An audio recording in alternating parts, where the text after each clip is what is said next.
Not to rain on the parade at all here, but Jamie Pickett's manager has just reached out to one of our reporters, and they said they're going to be filing a grievance over this result to turn it to a no contest because they feel he was kneed in the groin, which directly led to the takedown and the finish. What's your response to that? That's weird, bro. Did you feel like you hit a blow at all, or no? No, I don't. I think honestly, I know exactly what happened. I mean, I hit him in the leg, in the thigh, and I had him in a bad position on the wall. So he wanted to get off the wall, and he wanted the ref to stop it. Which, if I would have actually hit him low, I would feel bad because I don't want to win that way. I'm not a cheater. I'm not somebody that tries to take shortcuts, and so. If I did hit him low, I would have just relaxed probably, or just let the ref stop it. But I didn't hit him low at all, so it's a weird move, bro. Yeah. So besides that, obviously you lived up to your promise, finished him in the first round. In terms of how you got there, though, do you feel like you could have done stuff better? Do you feel like you executed perfectly? No, I absolutely could have done a lot of things better. I was just talking with my coach, and I got to stop throwing high kicks right away because I've 2 out of my 4 fights I've fallen on my butt and looked like a dummy. But yeah, that was fun. Little slip there, all good. But yeah, no, I think overall the performance was as expected, not exceptional, just as expected. And I'm grateful to go out there and not get hit and get the win. With the choke, did you feel like there, technique-wise, you could have done something different, or is this just a guy who has obviously some experience, and as you fight higher up the chain, guys are going to know how to, last longer and defend things? I'm sure that there are a lot of things that I can do better, and so I'm going to go back, work that position, and continue to improve my subs. That's something I think I can take a lot of people out with, and so I want to continue to get better at that. And I think at the same time, he did have solid defense. He knew to try how to kind of hold me off for however long he did. But at the same time, while I had it, I knew that I was going to get it eventually. It just wasn't going to be super fast. And you were being very calm the whole lead up to this fight and everything. Walking out there, though, getting in there, the crowd, everything. Did it feel like home, or was there a bit of nerves?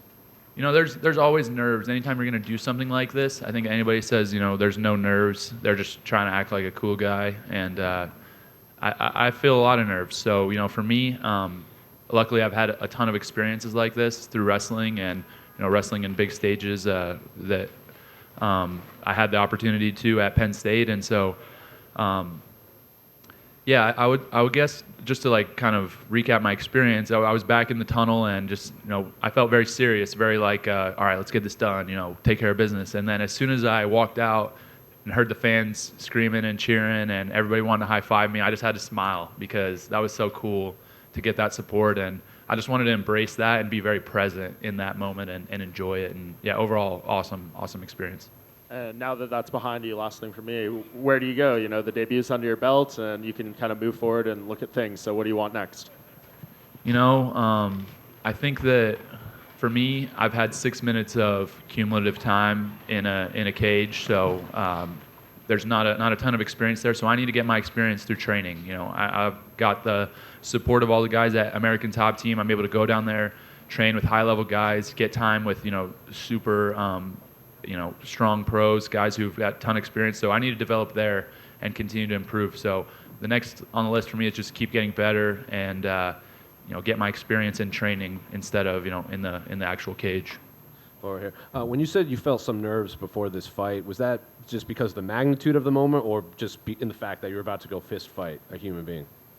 For sure, both. Anytime you're going to compete, there should be nerves, right? For me, I look at nerves as a good thing because I know that I care about this and I'm excited and I want to compete my best because I put a lot of time and effort and energy into this, right?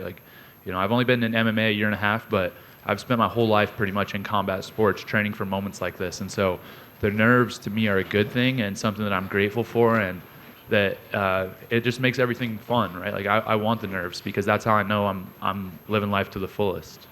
And obviously, you said your whole time in college at Penn State, UFC was in the back of your mind. You said you watched the UFC growing up. Was there any moment, either in the walkout or in the octagon or something, where this, it might even just be a small thing, this is not what I expected? Maybe Bruce Buffer's shorter than you thought, or the lights are brighter, or something like that.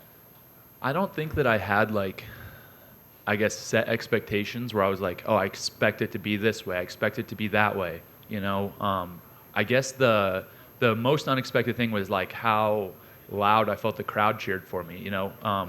I didn't really expect that, right? Like, obviously, like if I'm at a home match at Penn State, like everybody's gonna go nuts for me. But to come here and have the reception that I did was very, very cool. I felt like there was a lot of love in the crowd for me, and that's exciting to be in my pro debut and already have a lot of support from fans.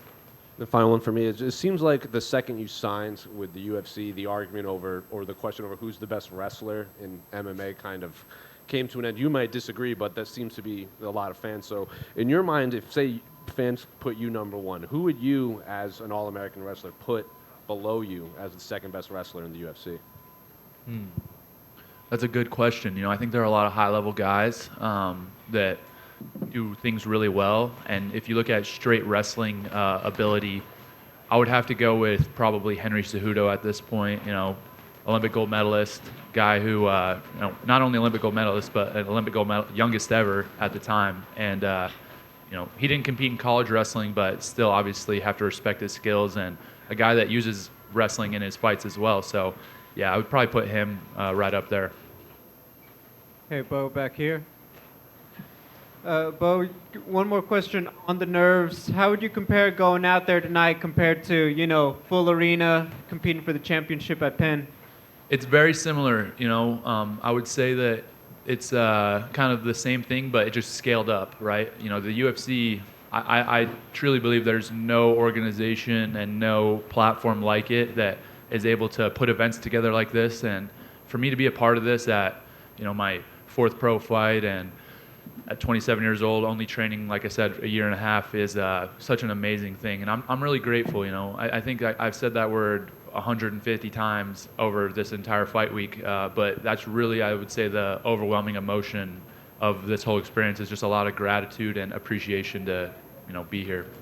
Out of curiosity, when you imagine fighting for the UFC, did you imagine doing scrums in a windy tent with planes going by? Well, fortunately for me, I've had some experience, with guys with, Jorge Masvidal. I was able to train with him and be a part of stuff like this. So this isn't my first rodeo, and I've been able to kind of learn and develop and understand what the process is like secondhand. And now getting to do it myself, I feel like those experiences were super valuable. Picking up this victory, obviously now the name grows and, more targets on your back. How do you manage that? Because on the one hand, you want to develop at the right pace. On the other hand, obviously you're probably thinking bring them on. What do you think about when you think about your next opponents coming up?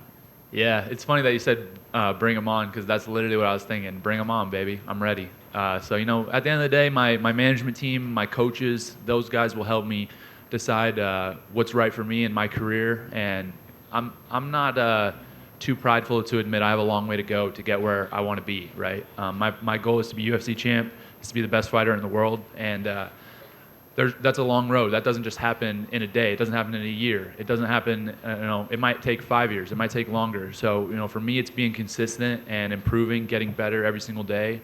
And I have a great team around me, and I trust all these people wholeheartedly. So I'm going to continue to improve, get better, and we'll all achieve that together. Go over here. A lot of fighters on this card, just with the timing, want to compete on International Fight Week in July. Is that kind of what you like? Do you like fighting in Vegas? Is that kind of what you're looking at next? It's possible. We'll see.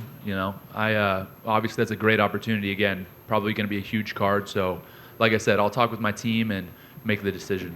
And you sort of talked about the fact you haven't been training MMA that long, but I know fighters also like to keep active. How do you find that balance of, a lot of fighters, it's 3 times a year. Is that reasonable, or do you want even less than that and spend more time in the gym? No, that's reasonable. I think 3 is reasonable. We'll see. I again just want to focus on continuing to improve, and it's hard coming from my background because I love to compete, right? I was used to getting, as a kid, I got over 100 matches a year. In college, I was getting 40, 50 matches a year, and that's what I love to do. But at the same time, this is a different game, and luckily, again, I have people that have been involved in this since the inception of MMA, and those guys are going to lead me in the right direction. And how do you celebrate after that first UFC victory? Man, I'm a simple guy, so I'm just going to get some in and out, get an In-N-Out burger, and head back to my Airbnb and chill with my family, my friends, all the people I love. You know, I don't party. I don't do any of that stuff. I'm just gonna chill with my people and get back to training on Monday. When you were wrestling back in as a kid, how would you have seen this happening? Would you have seen it, or did you ever envision it until college?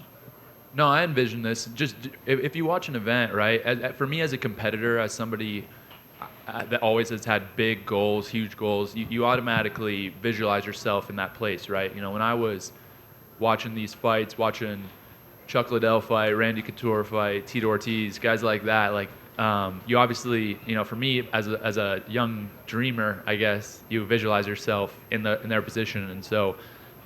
Obviously, before I was fully focused on wrestling up until recently, but it was always a vision, and I think that vision is very powerful, and it's helped me get to this point. You know, I think you have to visualize it, and you got to know the end before the beginning starts.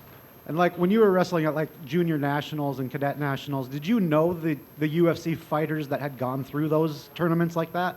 Yeah, absolutely. I'm a student of the sport, not only wrestling but MMA, and so I study it the same as you would study biology in a college class, and you know, I'm watching film, I'm breaking things down, I'm paying attention to results, and that's just part of my passion. I'm just so passionate about what I do, and I love it so much, and it's a big opportunity for me, so I want to make the most of it, and I got to pay attention to details and make sure that I account for every single thing that I can, and yeah, that's kind of my approach.